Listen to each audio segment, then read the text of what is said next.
Bismillahirrahmanirrahim. Assalamualaikum warahmatullahi wabarakatuh. Waalaikumsalam warahmatullahi wabarakatuh. Terima kasih atas kesempatan pada hari yang berbahagia ini. Ini adalah impian saya untuk bisa bertatap muka langsung dengan Habib. Alhamdulillah. Semoga pertemuan hari ini dapat membuka ruang baru, energi baru bagi Aceh. Saya tidak ingin bertanya Habib. Hari ini saya ingin meminta sebongkah sesuatu dari Habib, yang intinya bukan bongkah berlian. Insya Allah hari ini Habib mungkin ada sedikit perbedaan dari paparan Habib dengan nurani saya hari ini. Ketika kami Aceh melalui konflik yang berkepanjangan, saya bukan pecundang di Aceh, tapi saya aktor dalam menjadi aktivis 98 untuk mendeklarasikan bahwa rakyat Aceh tertindas, terutama kami kaum perempuan. Hari ini tingkat perjanjian MOU Helsinki yang sama-sama disepakati secara tertulis Habib, tapi itu juga mereka kelabui. Ini menandakan ketidakseriusan daripada pihak Indonesia. Indonesia tidak pernah menginginkan rakyat Aceh. Indonesia hanya menginginkan tanah dan apa yang terkandung di dalam tanah Aceh. Ini yang terjadi Habib. Satu harapan saya hari ini juga mewakili 5 juta rakyat Aceh. Kami menginginkan hari ini Aceh tidak perlu secantik mawar, tapi cukup seharum melati. Ini yang kami harapkan Habib. Dan hari ini Habib Mutua yang berbahagia, seperti yang telah Habib paparkan, kalau orang Aceh bilang menyo urang Aceh tatua, nyo menyo kata luka hati bu lebehan ji pedaba, tapi menyo tatua tu dumpat je daraba. Nanti Habib diterjemahkan oleh Tunggul Kaini. Dan hari ini Habib, saya mewakili dari rakyat Aceh dan perempuan Aceh. Saya memperjuangkan rakyat Aceh ketika konflik. Solusi untuk Aceh hanya satu. Kalau masih kita bersahabiah dengan Indonesia, Aceh tidak bisa mendirikan syariat Islam secara kafah. Ini kenyataan Habib. Dan hari ini saya menghadapkan secuil sebongkah doa dari Habib, yang hari ini doa Habib tidak ada hijab dengan Allah Ta'ala. Kami mengharapkan Habib doakan kami tetap kuat, kami tetap konsisten untuk memperjuangkan kemerdekaan Aceh, kedaulatan Aceh di tangan kami sendiri. Tidak ada nilai tawar Habib. Mohon maaf Habib, sakitnya tuh di sini ya. Sakit sekali kami dibuat oleh Indonesia. Mulai hari ini Habib, tidak ada kata lain selain merdeka buat Aceh, pisah daripada Indonesia. Dan insya Allah Habib membuktikan. Kemarin saya salah satu korlap untuk buat aksi untuk meminta kembali 4 pulau. Itu pun masih remang-remang surat yang tidak jelas diberikan oleh orang Indonesia. Tidak ada nomor surat dan tidak ada stempel, menandakan Indonesia masih berpura-pura dengan Aceh. Insya Allah Habib, mohon doa Habib. Tidak ada kata mundur dari kami rakyat Aceh. Satu kata, jak Pak Binte labang Mbak Papun. Lagi ulama ke nudu merdeka, hanjen muduka. Ini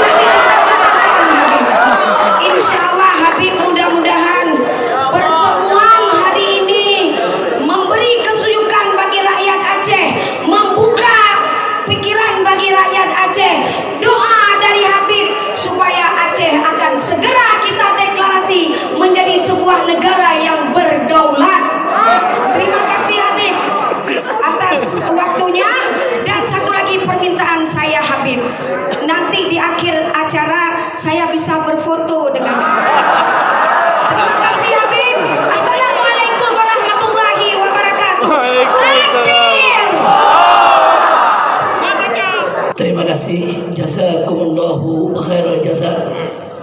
Semua tadi yang sudah disampaikan, baik itu berupa pernyataan atau berupa usul, saran, pertanyaan, saya lihat semuanya bagus, fokus, dan serius ya kawan.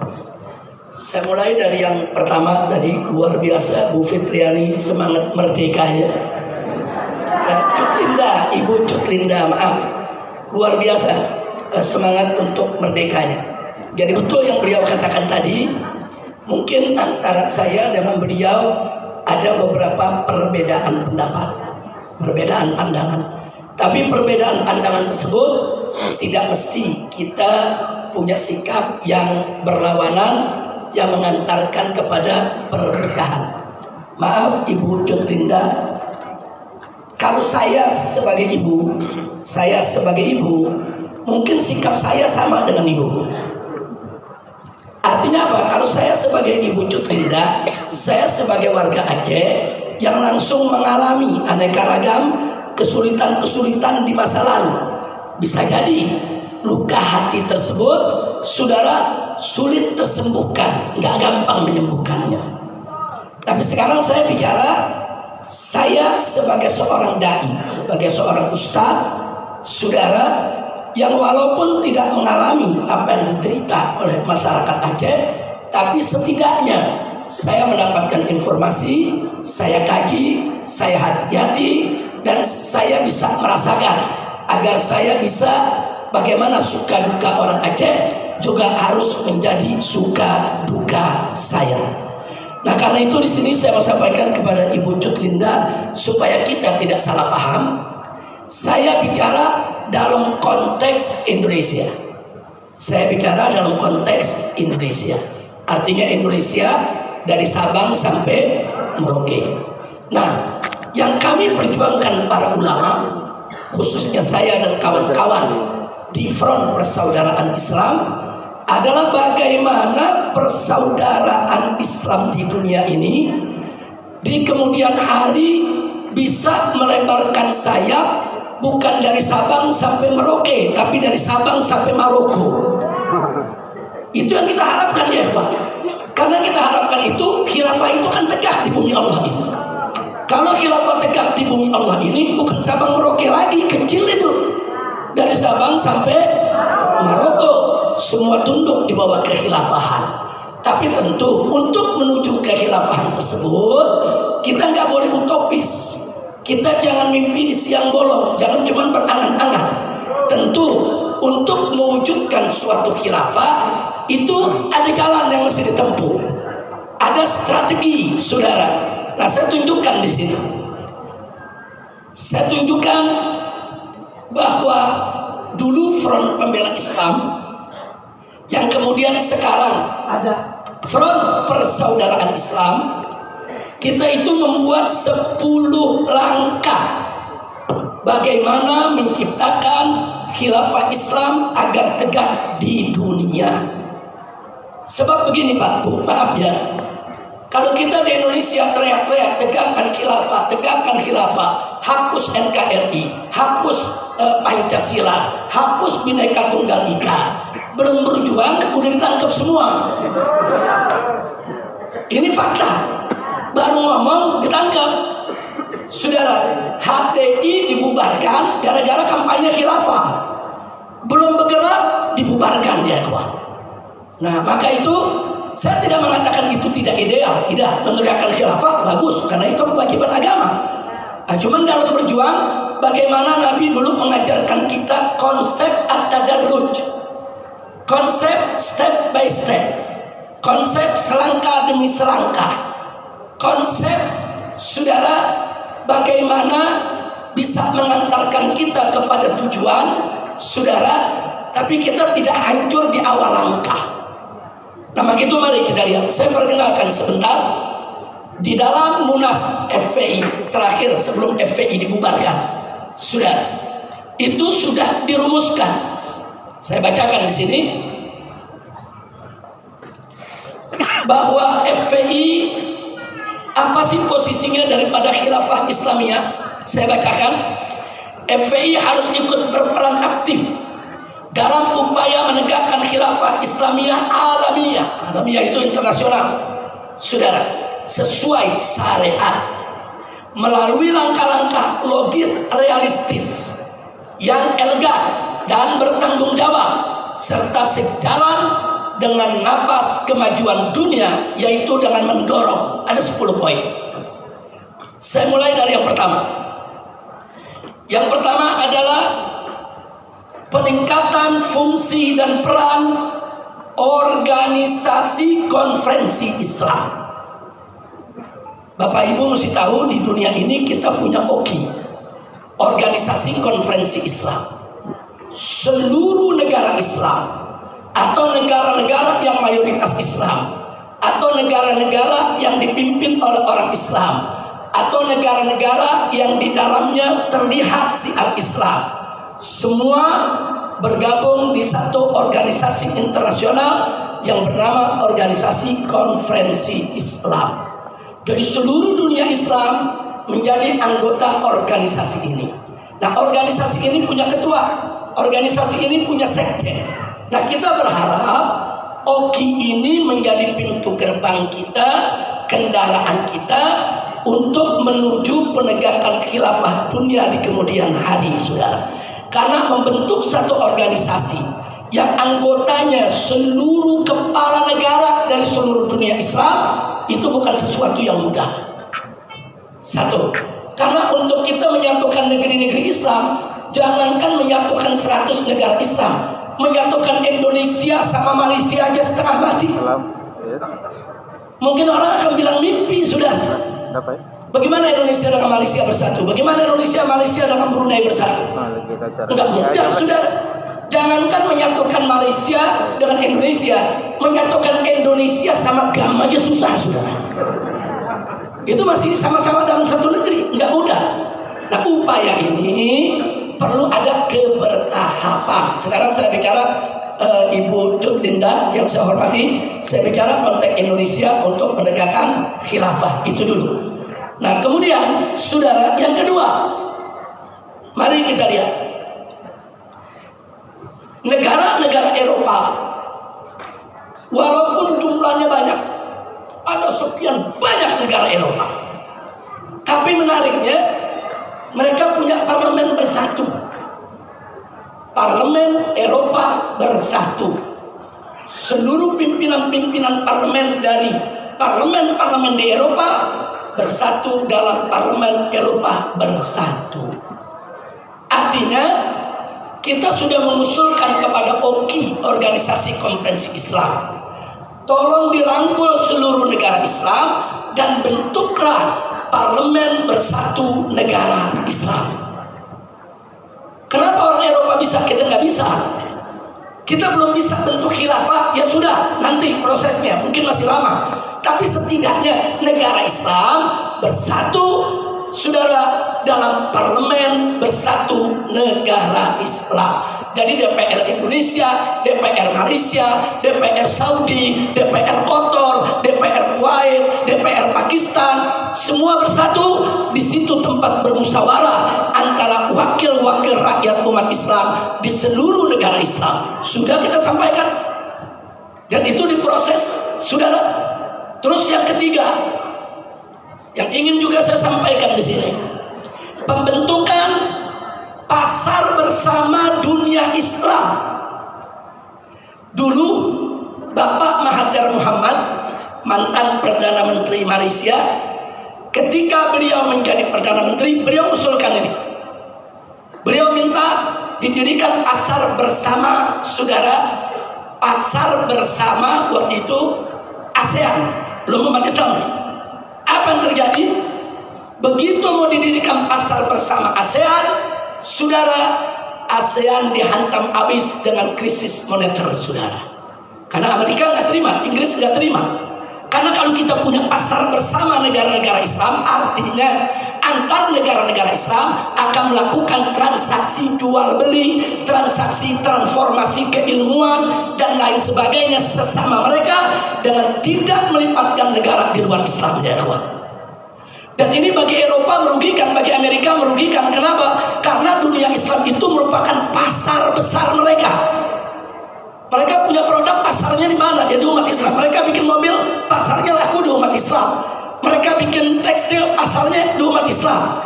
Nah, kalau umat Islam punya pasar sendiri, berdagang sesama mereka, maka pasar Eropa dan Amerika akan bangkrut, saudara. Nah, begitu Mahathir Muhammad dihantam oleh Amerika, dihantam oleh Eropa, nggak jadi kok pasar bersama ASEAN. Apalagi pasar bersama negara Islam. Tapi ini sudah kita usulkan. Ayo negara-negara Islam bentuk pasar bersama negara-negara Islam. Ada negara Islam yang bisa bikin rudal. Jadi negara Islam yang nggak bisa bikin rudal, nggak usah beli rudal ke Amerika, nggak usah beli rudal ke Inggris, cukup beli rudal dari negara Islam yang mampu. Ada negara Islam yang bisa bikin nuklir kok, nggak usah beli nuklir dari Amerika, saudara. Bahan baku nuklir uranium, ternyata Indonesia banyak uranium. Yang bikin bom nuklir itu silakan beli bahannya dari Indonesia. Cukup sesama negara Islam, bisa kita maju. Nah, ini yang kita usulkan. Jadi jangan kita bicara menyatukan negara dulu. Kalau kita bicara menyatukan negara dulu, saudara, dibubarkan kita sama pemerintah. Berarti kita dianggap mau menghapus NKRI. Kita ke Malaysia pun ditangkap di Malaysia, berarti mau menghapus negara Malaysia. Kita ke Brunei pun ditangkap oleh Sultan Brunei karena dianggap ingin menghapuskan Kesultanan Brunei.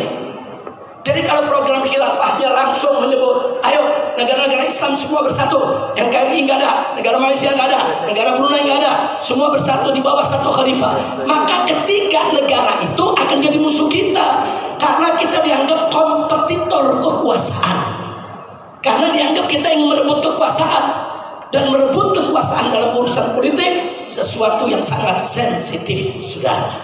Jangan Indonesia silakan tetap republik, Brunei silakan tetap kesultanan, Malaysia silakan ada di sana yang di Pertuan Agungnya, silakan atur masing-masing.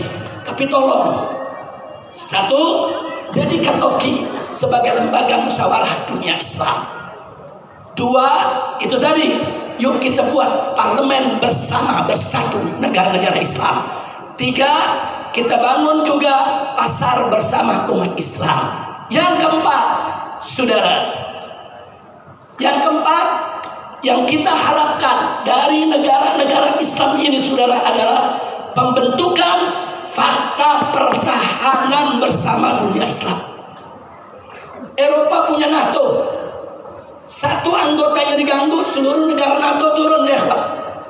Ukraina diganggu oleh Rusia, NATO turun semua.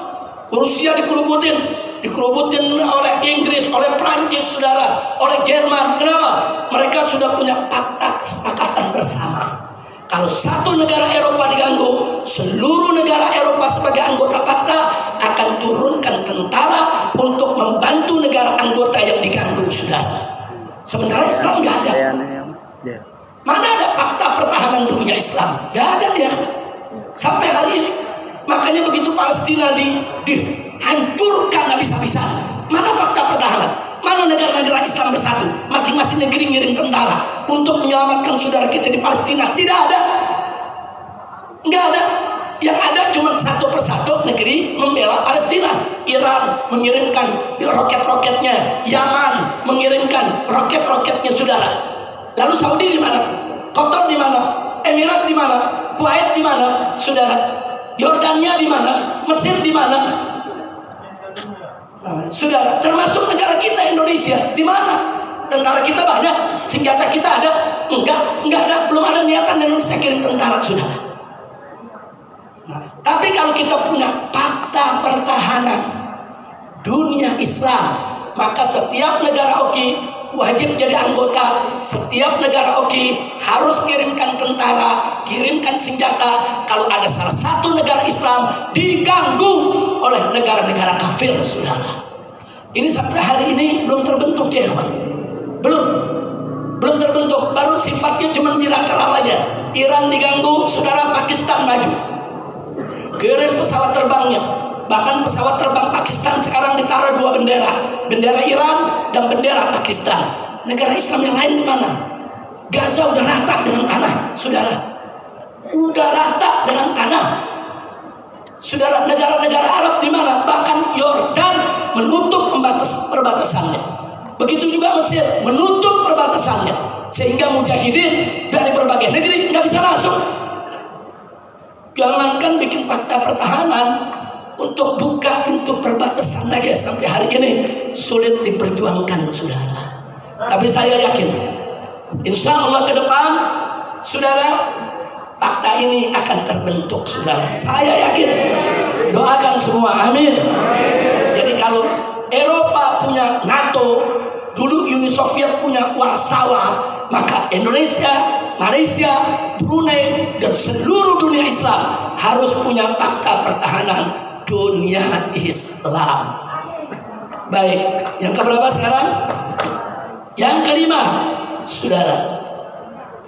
Yang kelima, kita sudah mengusulkan FPI dari 15 tahun yang lalu, saudara, supaya dunia Islam ini punya mata uang bersama. Eropa bisa bikin euro. Eropa bikin mata uang bersama yang berlaku untuk seluruh negara-negara Eropa, namanya euro. Kenapa mereka bikin euro, saudara?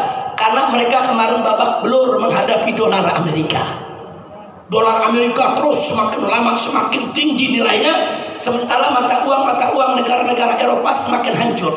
Akhirnya mereka bersatu, mereka musyawarah, lahirlah euro yang saat ini bersaing dengan dolar Amerika Serikat, saudara. Artinya kalau Eropa lagi-lagi bisa bersatu, bikin mata uang bersama, kenapa negara Islam tidak bikin mata uang bersama? Kalau kita bikin mata uang bersama, bisa jadi, saudara, mata uang kita akan lebih tinggi daripada dolar. Tapi sekarang kondisinya $1 udah 16.000. $1 sudah 16.000. Ini apa ceritanya rupiah sebegitu hancurnya? Karena kita nggak bersatu. Makin hari rupiah makin hancur, makin hari makin melorot, saudara. Nah, tapi kalau kita bersatu, terserahlah nama mata uangnya apa. Mau dinar silakan, mau dirham silakan, mau cari nama lain silakan. Kita nggak terpaku kepada nama, tapi kita terpaku kepada substansinya, bahwa harus ada mata uang yang berlaku di seluruh negara Islam.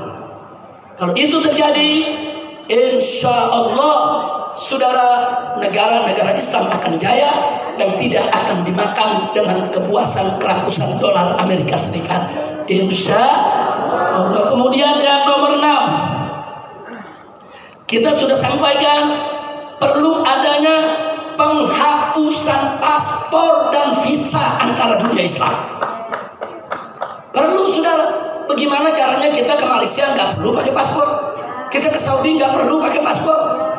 Di negara Eropa, beberapa negara Eropa, mereka bersatu untuk masuk ke salah satu negara mereka, cukup pakai KTP negeri masing-masing. Coba lihat, sekian negara Eropa bersatu, cukup nunjukin IC-nya, kartu identitas yang mereka punya, mereka bisa keluar masuk sesama negara Eropa. Ini kita ke Malaysia saja, saudara, harus pakai paspor, harus ada visa, visanya dibatasin. Apalagi ke Saudi Arabia, setengah mati dapat visanya, saudara. Coba lihat, ada apa dengan negara-negara Islam sampai umat Islam dibatasi, nggak boleh masuk ke negeri-negeri Islam yang ada. Ini penyakit buat kita, ini perpecahan. Nah, maka itu kalau kita ingin menegakkan khilafah, ini sekat-sekat ini harus kita hapus dulu. Bagaimana sesama negara Islam tidak perlu pakai paspor, tidak perlu pakai visa, ya silakan pakai kartu negeri masing-masing, saudara. Bisa kok diciptakan kalau memang para pemimpinnya itu serius. Dan ini lebih logis, lebih realistis ketimbang saat ini kita satukan dulu semua negara. Kalau semua negara disatukan, nggak ada mau, nolak. Dulu Mesir dan Libya itu bersatu jadi satu negara, namanya Republik Persatuan Arab. Tapi begitu di tengah jalan pecah lagi, Libya jadi negara sendiri, Mesir jadi negara sendiri, saudara. Bagaimana kita mau satukan 100 negara Islam yang ada di dunia? Nah, itu yang maksud saya, jangan kita berhayal, jangan bersikap utopis, tapi kita bersikap realistis. Kalau Oki bekerja, parlemen dunia Islam disatukan, saudara, kemudian ditambah mata uangnya disatukan, dan yang sudah saya sampaikan tadi semua, insya Allah pembentukan khilafah ke depan akan lebih mudah lagi. Yang terakhir, saya sebutkan saja, tidak usah saya jelaskan. Yang ketujuh, kemudahan asimilasi perkawinan antar dunia Islam. Ini juga perlu dimudahkan. Jangan sampai orang dari Indonesia mau kawin sama orang Malaysia, ngurusnya ruwet, saudara. Atau orang Malaysia mau kawin sama orang Indonesia, ngurus persuratannya ruwet, saudara. Kenapa mesti dibikin ruwet, saudara? Orang Pakistan mau kawin di Indonesia, permudah. Orang Indonesia mau kawin di Pakistan, dipermudah. Seluruh dunia Islam harus memfasilitasi. 8. Penyeragaman kurikulum pendidikan agama dan umum di dunia Islam.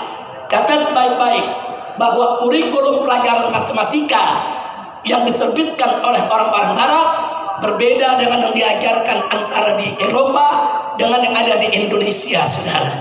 Berbeda jauh, saudara. Ada matematika kelas Asia, ada matematika kelas Eropa, saudara. Apa mereka pikir kita nggak mampu belajar matematika kelas Eropa? Siapa bilang?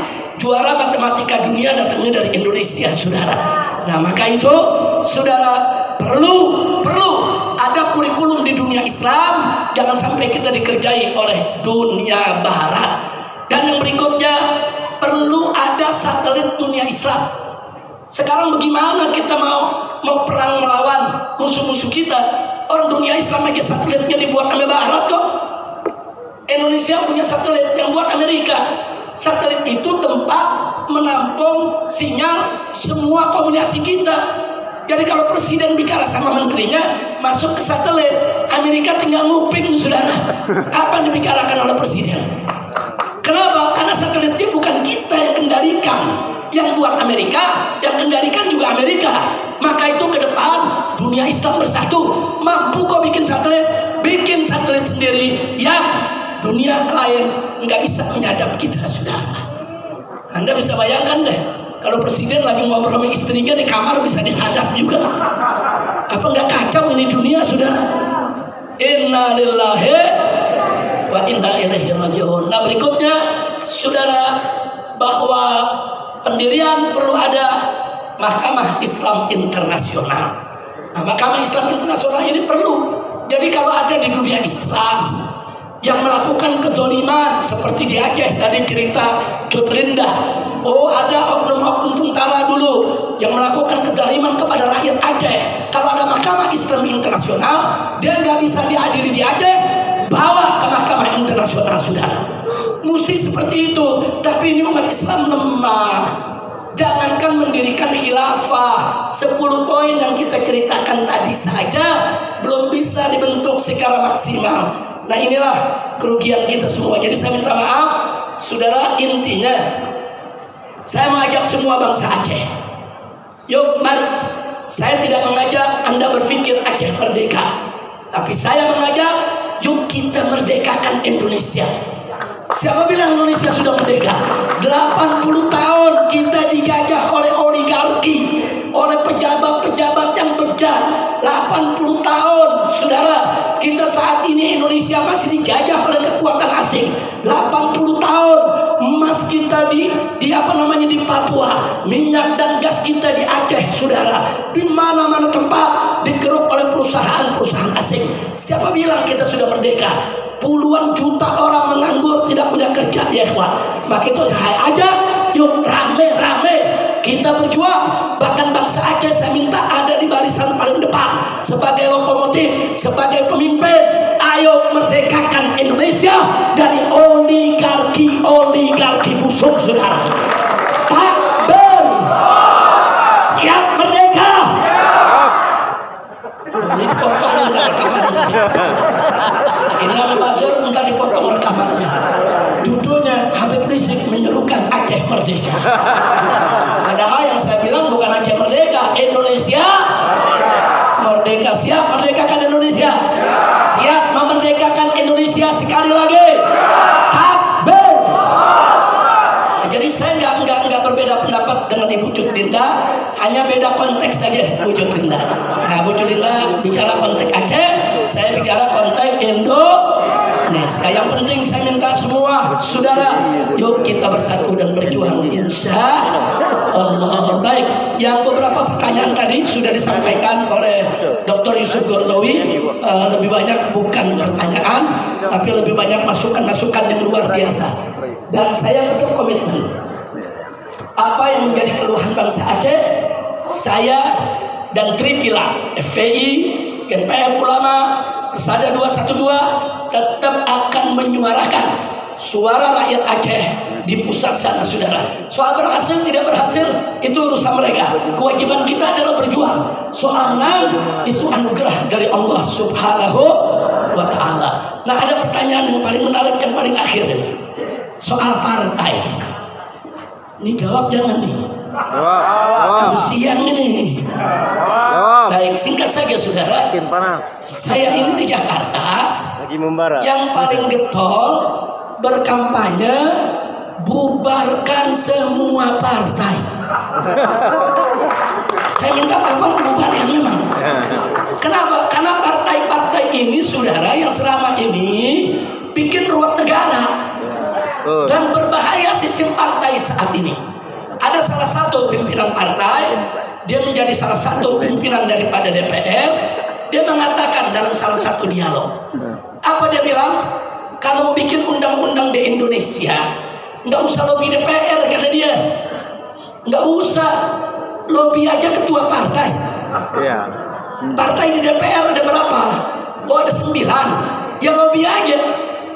Kalau mereka 9 setuju, jadi undang-undang. Saudara, ini kalimat berbahaya. Kalau 9 ketua partai dibeli, satu partai, satu ketua, 1 triliun. 9 orang ketua umum partai, cuman 9 triliun. Kecil bagi oligarki. Dia beli sarang 1 triliun, terus dia pesan, bikin aturan ini, bikin undang-undang ini, bikin undang-undang minerba, bikin peraturannya begini, yang memudahkan perusahaan dia untuk mengeruk kekayaan Indonesia. Saudara, begitu undang-undang itu muncul, oligarki tadi dia bisa mengeruk kekayaan Indonesia ribuan triliun. Apa artinya 9 triliun? Kecil saudara bagi mereka. Jadi orang-orang kaya bisa beli DPR. Bahaya tidak? Bahaya tidak? Udah gitu nggak sampai di situ. Maaf, di pusat ini kita cerita sudah.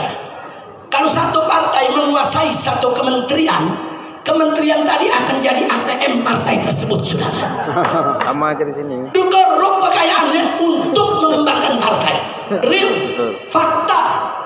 Nggak sampai di situ, saudara. Dulu zaman Pak Harto, jabatan menteri, jabatan politik. Tapi jabatan dirjen, sekjen, saudara, irjen, dan ke bawah itu jabatan karir. Jadi orang kerja di Kementerian Dalam Negeri dari mulai saudara golongan yang paling rendah naik sampai jadi sekjen, naik sampai jadi irjen. Itu jabatan karir. Itu namanya meritokrasi. Orang diberikan jabatan berdasarkan karir dan prestasi. Dulu di zaman Pak Harto begitu, cuman menteri saja jabatan politik, dibagi-bagi buat orang politik, saudara. Di bawahnya semua jabatan karir. Begitu kita reformasi, masuk kita zaman reformasi sampai hari ini berubah. Sekarang di departemen-departemen, kementerian-kementerian bukan hanya menteri jabatan politik, tapi irjen, sekjen, dirjen, sampai kepala bagian. Kalau nggak punya hubungan dengan partai, jangan mimpin, akan diangkat, saudara. Bahkan ada satu kementerian, maaf, menterinya dari partai anu, saudara. Tukang sapunya dari partai anu juga, saudara. Ini gimana ceritanya? Kekayaan dibagi-bagi di antara partai, saudara. Nggak boleh. Ini merusak meritokrasi, sehingga banyak yang tidak ahli diangkat jadi menteri bukan di bidangnya. Bukti, Jokowi ngangkat Nadiem jadi menteri pendidikan. Nadiem itu bos Gojek. Lah kok bos Gojek jadi menteri pendidikan? Akhirnya apa? Terungkap sekarang 9,9 triliun uang dana pendidikan dikorupsi. Apa? Menteri Kesehatan, saudara, yang sekarang diangkat lagi dari zaman Jokowi udah jadi Menteri Kesehatan. Ini Menteri Kesehatan bukan dokter, bukan ahli medis, dia bankir, ahli perbankan. Loh kok ahli perbankan diangkat jadi Menteri Kesehatan? Kan profesor dokter ahli kesehatan kita banyak. Kenapa bankir nggak diangkat jadi Gubernur Bank Indonesia umpamanya, atau Menteri Keuangan umpamanya? Kenapa Menteri Kesehatan? Karena kesehatan kita mau dibisniskan. Kacau di negeri, saudara. Kenapa? Karena meritokrasi tidak berjalan. Nah itu sedikit di antara alasan kami. Kalau begitu jalan keluarnya bubarkan semua partai. Bubarkan aja udah semua partai, saudara, di Jakarta. Takbir. Ada yang nanya, Habib, kalau dibubarkan nanti pilih presiden bagaimana? Kan bisa calon independen. Bisa nggak calon independen? Bisa. Nggak perlu partai kita. Wah Habib, nanti kalau nggak ada partai, bagaimana anggota DPR-nya? Lah kan ada DPD yang dipilih tanpa partai, saudara. Dewan Perwakilan Daerah itu, saudara, DPD, saudara, senator itu dipilih tanpa partai kok. Ganti saja DPD jadi DPR, saudara. Nggak perlu partai kita, tidak perlu partai. Indonesia bisa hidup tanpa partai, dan Indonesia akan sehat tanpa partai. Insya Allah. Ada yang menarik. Pengurus P3 datang ke rumah saya. Habib, doain Habib. Kami mau bikin mau bikin kongres untuk reformasi P3. Doain Beb ya. Saya jawab, bagaimana doain? Orang saya mau bubarin partai. Kemudian ada partai baru namanya Partai Negoro, saudara. Faisal Segaf yang bangun, rame-rame pengurus datang. Habib, kita minta didoain, direstuin, kita bikin partai baru. Ente gak ada kerjaan, yang lama kita mau bubarin, ente bikin yang baru. Masya Allah, kira-kira jelas, saudara ya. Nah, saya gak bisa panjang-panjang. Kalau mau bicara negara tanpa partai, ini perlu waktu yang banyak. Insya Allah kalau nanti saya ke Aceh lagi, ini bisa jadi judul seminar kita, saudara. Kita berseminar tentang bisakah Indonesia menjadi negara tanpa partai. Saya jawab, bisa. Saudi jadi negara tanpa partai, saudara. Nggak ada partai. Cina jadi negara, partainya cuma satu. Dia doang, saudara. Yang pemilihan dia, yang pemilih dia, yang jadi pejabat dia, saudara. Nah, jadi Indonesia tidak perlu partai. Dulu kesultanan di Indonesia, termasuk Kesultanan Aceh, berdiri tegak, saudara, menerapkan hukum Islam. Ada partai kan? Enggak. Ada, saudara. Jadi siapa bilang Indonesia tidak bisa hidup tanpa partai? Jadi jangan kaget kalau di Jakarta orang partai pegal banget kalau udah ketemu saya. Nah, tapi gak apa-apa. Ini namanya kita berbeda pandangan, silakan. Gak apa-apa, saudara. Mau yang setuju boleh, nggak setuju boleh. Tapi saya berpikir bukan untuk mencari kedudukan dan kekuasaan, tapi bagaimana sistem meritokrasi, sistem jabatan karir berdasarkan prestasi itu bisa berjalan di Indonesia, insya Allah. Nah itu saja, saya kembalikan ke luar biasa.